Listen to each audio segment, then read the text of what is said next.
Baik, alhamdulillah kita dah settle urusan immigration. Sekarang ni kita on the way pergi ke terminal.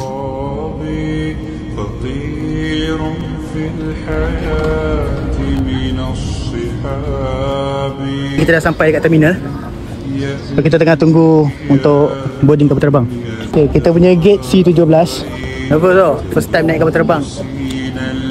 Baik dah. Kita nak boarding kapal terbang. Guys, kita dah dalam kapal terbang. Kita tengok. Okay. Doakan penerbangan kita selamat pergi. Selamat sampai di Dubai. Okay, first stop transit Dubai.